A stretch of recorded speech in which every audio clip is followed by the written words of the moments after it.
Hi! Welcome to Richard Kabili YouTube channel, and for today's tutorial, I will be teaching you on how to change activity voice in voiceover on iPhone X. But first, kindly subscribe to this channel and don't forget to hit the subscribe button and the bell to notify you for the new updates. And let's start!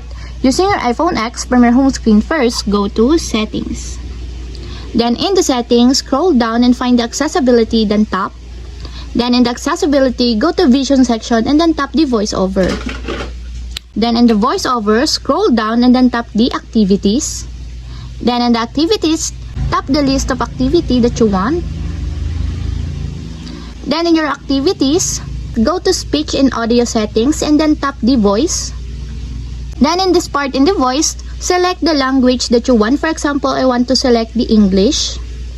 Then in this part, there's a different kind of English terms. As you can see, there is an Australia, India, Ireland, Scotland, South Africa, UK, US, and novelty. You can choose the English term or the English accents that you want in this part. For example, I want to select the English Australia. I will tap the Karen. Then tap again the Karen until there's a check mark on the side. And tap the back button. And as you will see that the voice is now already changed to Karen. And that's it. We have successfully changed activity voice and voiceover on iPhone X. If you have a question, kindly comment down below and don't forget to hit the subscribe button and the bell to notify you for the new updates. And thank you for watching!